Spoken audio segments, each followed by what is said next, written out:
अकबर राजा देश के सबसे बड़े राजा थे। जितना बड़ा उनका महल था उतने ही उनके दरबार में दरबारी भी थे। इन दरबारियों में हर तरह के बुद्धिजीवी, कलाकार और अपने अपने क्षेत्र में एक्सपर्ट लोग थे, लेकिन इनमें से भी बीरबल जैसे कुछ ही लोग बादशाह के शाही सलाहकार थे। कई दरबारी बादशाह के शाही सलाहकार बनने का सपना देखते थे। वे अंदर ही अंदर बीरबल से ईर्ष्या भी करते थे। एक बार सभी दरबारियों ने मिलकर अकबर से बात की और उन्हें अपनी इच्छा बताई कि वह भी शाही सलाहकार बनना चाहते हैं। अकबर ने सारे दरबारियों की बात ध्यान से सुनी और उन्हें बताया कि मैं आप लोगों की में एक परीक्षा लूंगा, उसमें जो सफल होगा वही मेरा शाही सलाहकार बन पाएगा। सारे दरबारियों को बादशाह की बात मंजूर थी।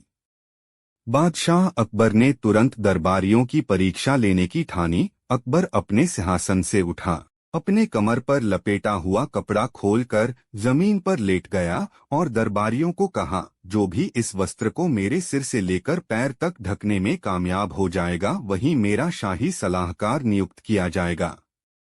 दरबारी एक एक करके इस परीक्षा को पास करने का प्रयास करने लगे। वह राजा के सिर पर कपड़ा ढकते तो पैर खुले रह जाते और पैरों से कपड़ा ढकते तो थोड़ा सा सिर बच जाता। एक एक करके सारे दरबारियों ने प्रयत्न कर लिया, मगर कोई भी उसमें सफल होता नजर नहीं आ रहा था। तभी उसी समय दरबार में बीरबल आया। अकबर ने यही काम बीरबल को भी करने के लिए कहा। बीरबल ने अकबर की बात पूरी ध्यान से सुनी और थोड़ी देर सोचने के बाद वह कपड़ा अपने हाथ में लिया और राजा को बड़ी विनम्रता से कहा, महाराज, क्या आप अपनी टांगे थोड़ी सिकुड़ सकते हैं? अकबर ने अपने पैर थोड़े मोड़ लिए और बीरबल बड़ी आसानी से अकबर को सिर से लेकर पांव तक ढकने में कामयाब हो गया। यह देखकर सारे दरबारियों का सिर एक बार अकबर बादशाह के उस्ताद पीर साहब मक्का से चलकर दिल्ली आए। रास्ता न जानने की वजह से उन्हें बड़ी मुश्किलों का सामना करना पड़ा था। अकबर बादशाह ने उनकी बड़ी आवभगत की। कुछ दिन आनंद लेकर पीर साहब मक्का लौट गए। जब पीर साहब चले गए तो अकबर बादशाह ने बीरबल से पूछा, बीरबल, क्या तुम्हारे भी कोई गुरु हैं जैसे कि मेरे पीर साहब हैं? यदि है तो वे कहाँ रहते हैं? कभी आते जाते भी हैं या नहीं? बीरबल ने जवाब दिया, जहांपना, मेरे भी गुरु हैं, लेकिन वह बाहर रहते हैं, कहीं आते जाते नहीं। हाल ही मैंने सुना है कि मेरे गुरुदेव किसी को कुछ बताते भी नहीं और कभी किसी से एक पैसा भी नहीं लेते। रुपए पैसे का उन्हें लोभ नहीं है।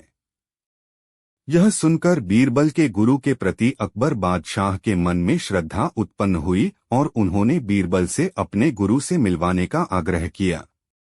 अकबर बादशाह से बातें करके जब बीरबल रास्ते में आए तो उन्होंने देखा कि लकड़ी बेचने वाले एक बूढ़े ने परिश्रम करके लकड़ियों का एक गट्ठर बांधा हुआ है।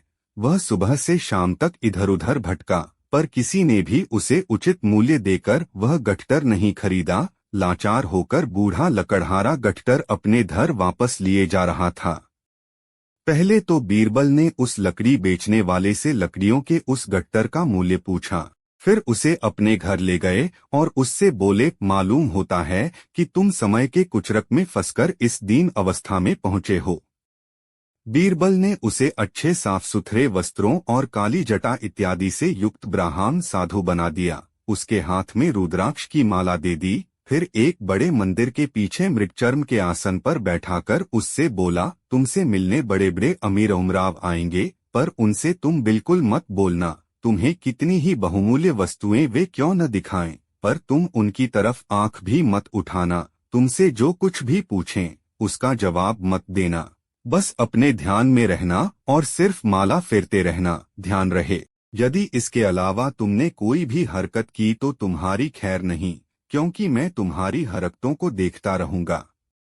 बूढ़े लकड़हारे ने बीरबल की बातों को स्वीकार कर लिया। जब बीरबल को यकीन हो गया कि वह भली भांति स्वांग कर सकता है, तब वह अकबर बादशाह के पास दरबार में गए।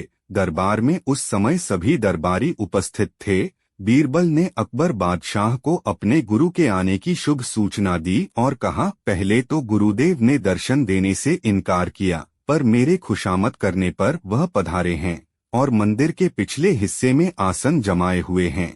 उन्होंने आप लोगों को दर्शन देना भी स्वीकार कर लिया है, लेकिन मुझे साथ आने को मना कर दिया है। यदि मैं हट करके जाऊंगा तो हो सकता है वह मुझे शाप दे दें।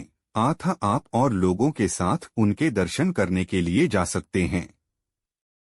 बीरबल को छोड़कर अकबर बादशाह के साथ सभी दरबारी गुरुदेव के दर्शन करने के लिए गए। अकबर बादशाह ने गुरुदेव के सामने जाकर सादर मस्तक झुकाया, फिर बैठकर उनसे पूछा, गुरुजी, अपना निवास स्थान तथा शुभ नाम इस दास को भी बताने की कृपा करें।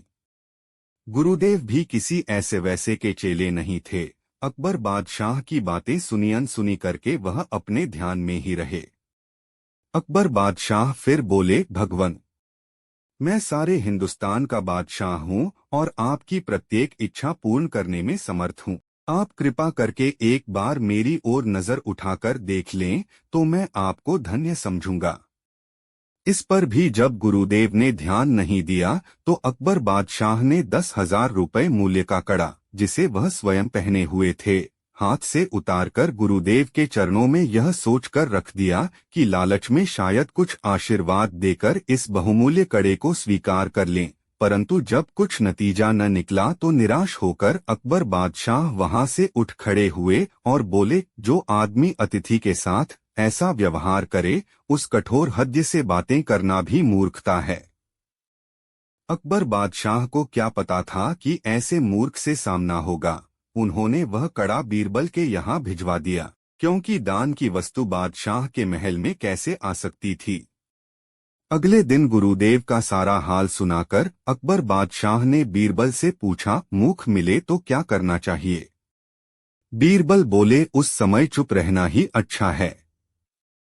बीरबल के इस जवाब से अकबर बादशाह की रही सही मर्यादा पर भी पानी पड़ गया। उनका विचार था कि ऐसी बात कहकर वह बीरबल के गुरु को मूर्ख साबित करेंगे, पर उल्टे खुद मूर्ख बने।